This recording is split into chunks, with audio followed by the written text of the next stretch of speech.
Hey everybody, welcome back. If this is your first time visiting my channel, go ahead and click on subscribe and also click on that bell to receive all the updates and activities on my channel. All right, so this is part 11 in this 1976 LS swap in the C3 Corvette. If you're new to the channel, go ahead and click on the playlist. It'll get you up to speed as far as everything that's transpired up to this point. So in the last video, we went ahead and dropped the tank and removed the fuel sender and went ahead and installed the Holley 312-12, I think that's the part number for it.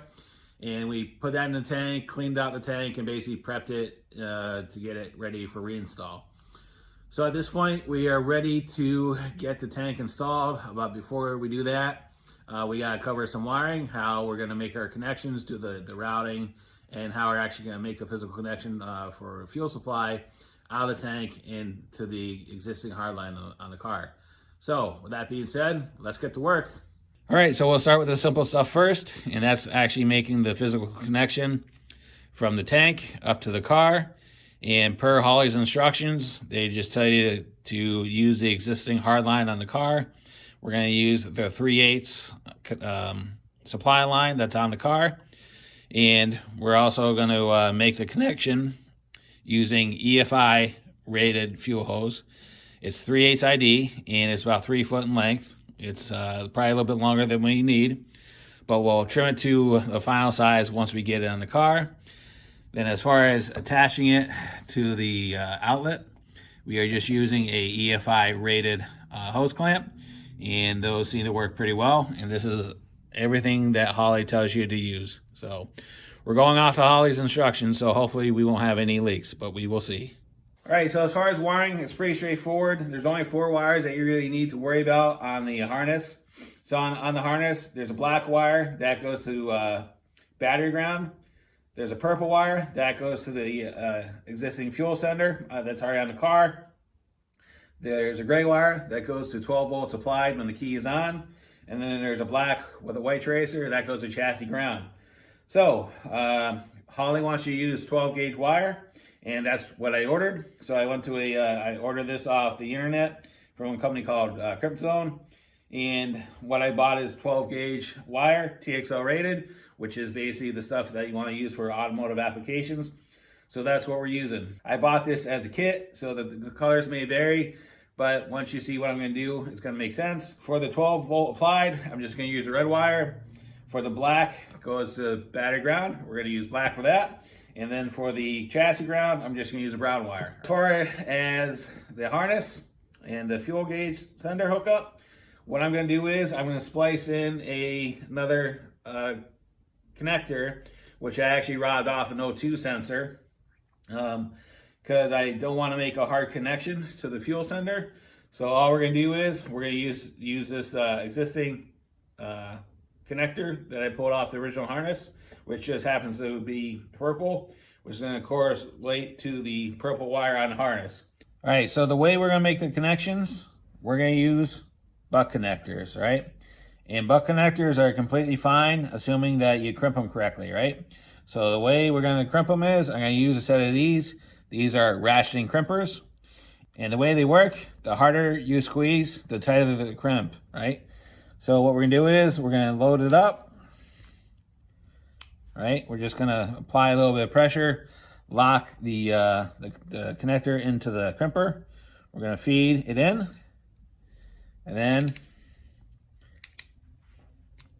we're going to squeeze it, and then that side is done.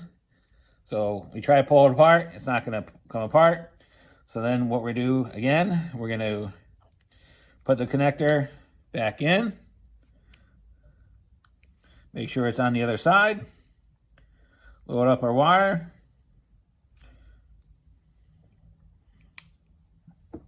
Apply a little pressure so it doesn't come out.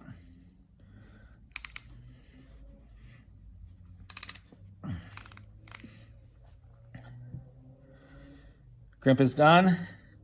And you can pull this as much as you want, and it's not going to come apart. So that's a nice solid connection. So at this point, all we would do is take a heat gun, shrink that, and it'd be a watertight connection. All right, so I've been under the car doing some prep work and went ahead and attached the EFI fuel hose to the supply line that's already on the car. Like I said, we're gonna reuse that. And then we got the EFI hose clamps on the line, got them doubled up, and yes, I did clean up that line so it's nice and clean underneath it. And I do have some flex loom protecting the hose as it goes up and over, and so this will actually drop down a little bit. So, and then I also made my final electrical connections. So this again is part of the harness that we scavenged off the, well, this is the plug that we scavenged off the original harness for the fuel sender unit. So again, made our connection there, shrink wrapped it, and then that black wire just going to the ground on the tank. So at this point, we're pretty much all set to go and get the tank back in the car, make our connections, and get this part of the project done. All right, so the tank is back in, got everything all set, got the cross member, straps in. So looking at the passenger side, you can see the fuel supply coming into the existing hard line. You can still see the clamps. So in the event that we have a leak, I can just do a real quick visual inspection on that. Then we can see the fuel line also on the top of the tank, and I can see the outlet coming out of the tank from the top. So if we do have a leak, we can also see that. So we have the two harnesses coming down on the front side of the tank. So we got the main one on the left, and then we got the one for the fuel sender, the one we put together using the O2 sensor, and then we got it strapped to the wall. So let me get repositioned, and I'll kind of show you how we routed it over. All right, so just to get you situated, we're on the back of the car, obviously. That's the driver's side, half shaft, spring pack differential. So like we said, we got the two harnesses coming down, and what we're doing is we're just using the existing hardware that's already on this closeout panel, right? And we're using that to attach or secure the wiring harness. So those are just 1/2-inch bolts. Use a couple rubber insulated clamps to hold it down, and it's nice and secure, and it's pretty rigid, not going anywhere, not gonna bounce around.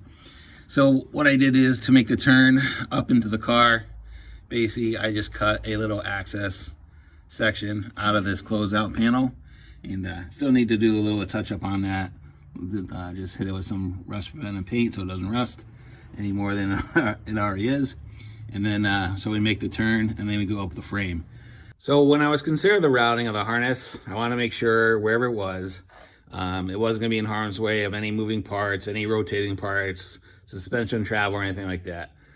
So I looked at it for about half an hour, considering all my options and everything else, and this is what I came up with. So like I mentioned, the harness kind of makes a turn and comes up the back side of the frame. So what we're doing is we're riding along the top of the frame, and then it makes a turn. So as far as anchoring the flex loom, I used an existing hard line that's already there.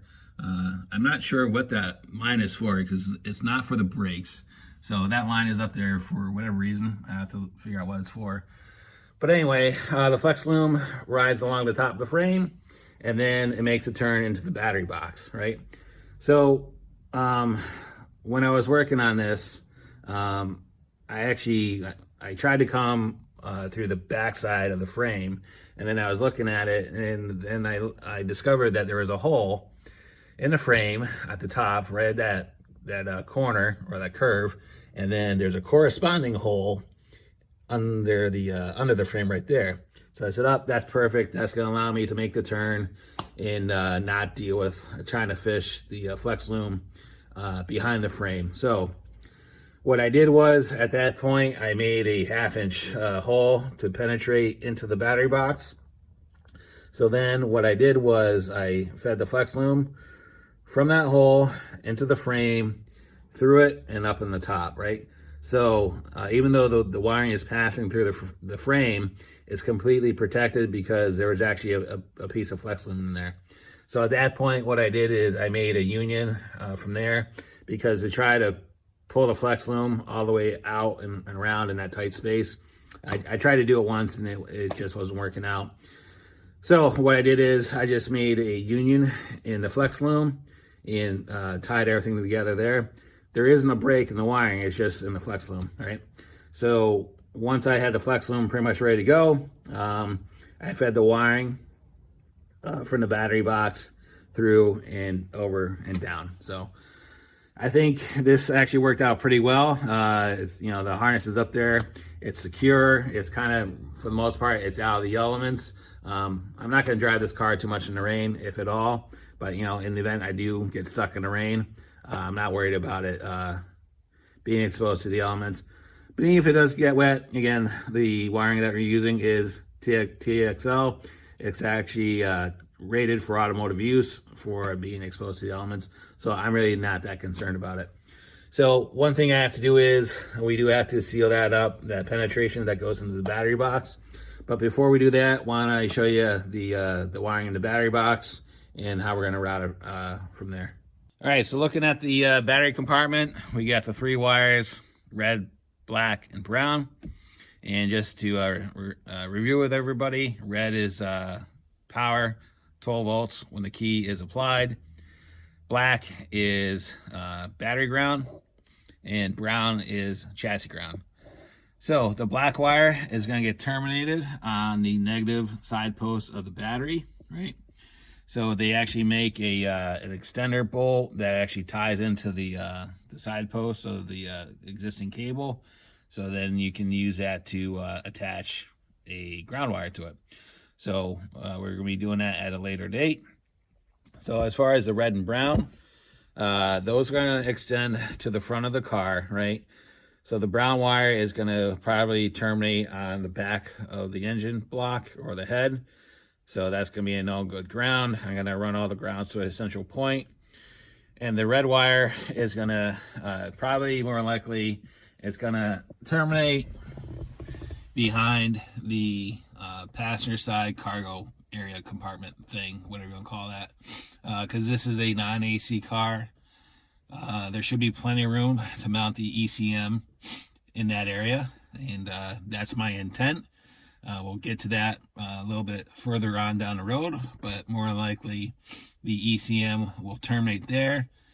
And then from there, the BP Automotive harness will also start there and go towards the front of the car. All right, so there you go. Routing of the harness was pretty straightforward. Really, it wasn't that big of a deal. I think I spent more time actually figuring out the layout of it than actually getting it done. Once I figured out how it was going to be laid in the car, it went pretty quickly. One of the bigger issues was tracking down those rubber insulated clamps that go around the flex loom.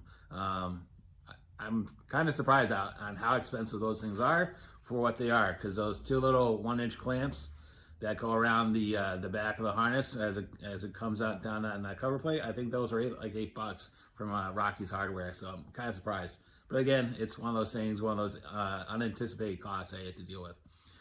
So yeah, if there's any questions, go ahead and leave me a comment in the comments box. I'll get back to you as soon as I can. And then we're going to move forward pretty quickly, because at this point, now that the tank is in the car, and that's kind of really like one of the last big things that you have to do. And now it's just a matter of bringing all the electrical forward, installing some hard parts, and then figure out the routing for the harness and ECM, flash, and everything else. So after this, we're going to be moving pretty quickly. So like I said, if there's any questions or concerns as far as what I did, go ahead and leave me a comment. I'll get back to you as soon as I can. And as always, thanks for watching and have a great day. See ya.